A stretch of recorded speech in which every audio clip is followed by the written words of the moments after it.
moment for us just to be there with him and spend a lot of time with his birthday. Just make that day special for him. Mark seems to think moments like those are what translates to this performance on the court. Do you see that too? Most definitely. Most definitely. I think those moments just like, they just bring us together, you know. They show every person how like we love each other.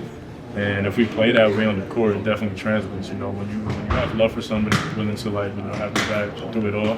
And that's something that we consistently do on the court. So it's definitely translating really well for us. Koby, what do you think about Lamont Butler, not Lamont Butler, but take it away tonight? Dog, man. Like him and others, like, he a dog, man. I was telling him throughout the game, he's like, just because like he's so consistent, man. Like he brings it every single night. Like we know, like he's definitely. Even if things didn't start off that great for him, you know, he's still able to keep his head up and just go on to the next play. So it's no surprise for me, honestly, because I've seen it for a lot of games now, but it's still impressive to see. I need you to explain something to us. I know you're always honest, but Coach said that Ortega kind of marches to the beat of his own drummer. He breaks rules. What exactly does that mean? Can you explain that? I guess, you know, sometimes he might not follow the things that the coaches want. You know, like let's just say this. You know, we're a team that plays off two a lot. You know, and he's somebody that he thrives playing off one. So it might not be what coach wants, but it works out really well for him. So he does break some rules, but as long as it's working out for him and us, I think it should be fine. Good answer. He was kind of the spark plug tonight. You had you rolling that run, and then a lot of your threes in the second half later first really solidified the lead. What was working for you?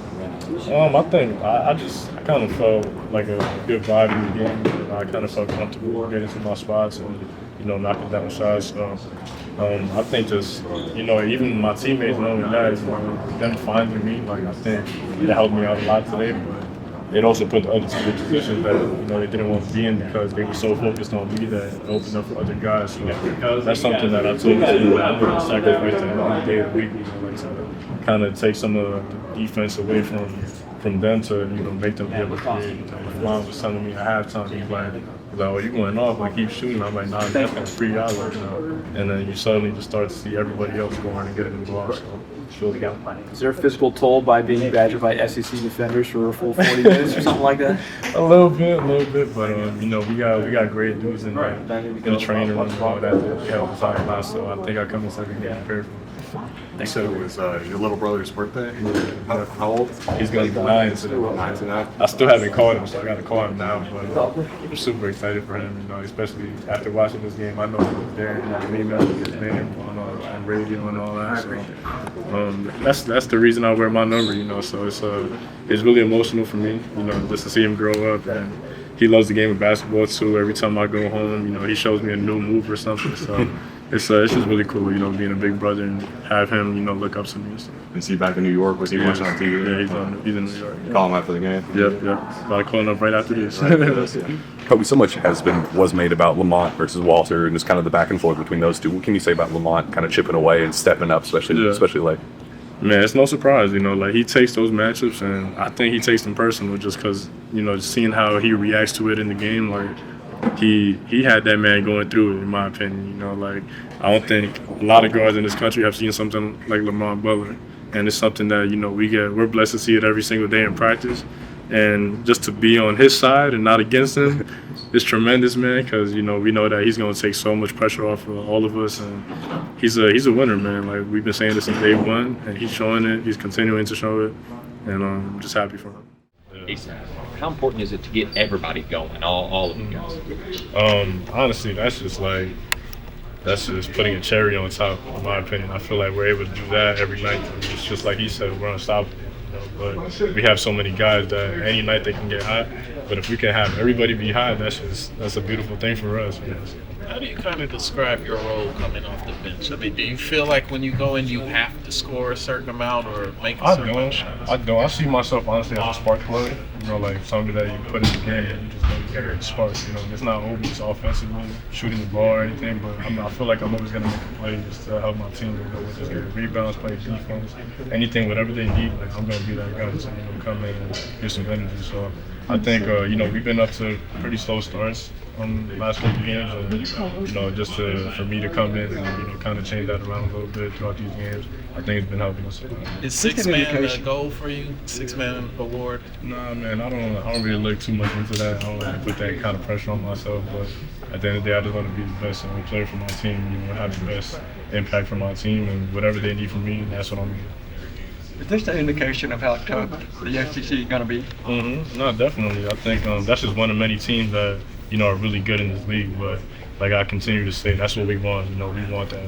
We're competitors, so we want to play against the best. And to have them all in our conference, that just makes it a lot better. Koby, Mark talks about how he creates shots for you to get on the catch and shoot, but then you kind of drop down and kind of try and do a little bit of dribbling.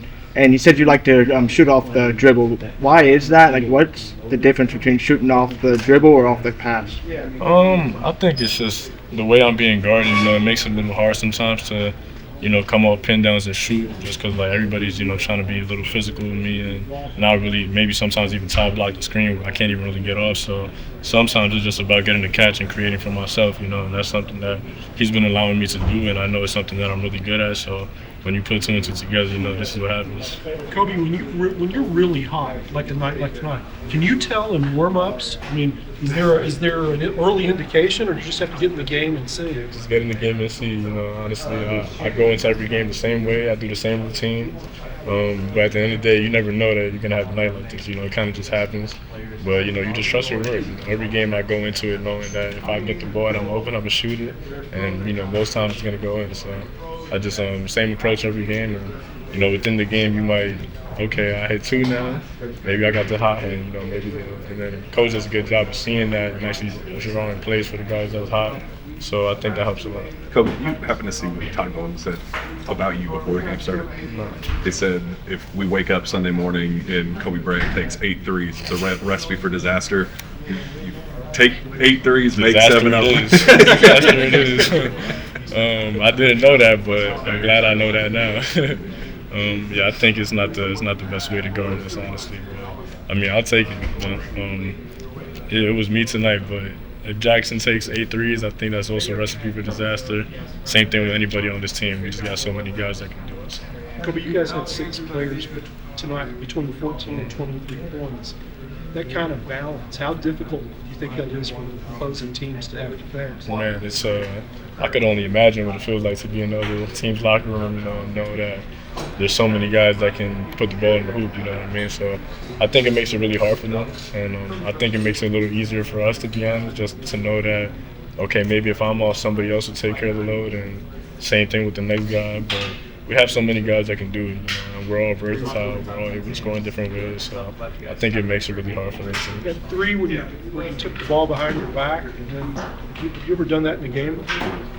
I haven't. I've done like one or the other, where it's like a pump fake behind the back shoot, or I just come off the dribble with pump fake and shoot. I guess I put both in once today, both in one, so it felt pretty good. But I'm just continuing to, just work on my game and read the defenders. At the end of the day, that's just me reading what they're doing to me.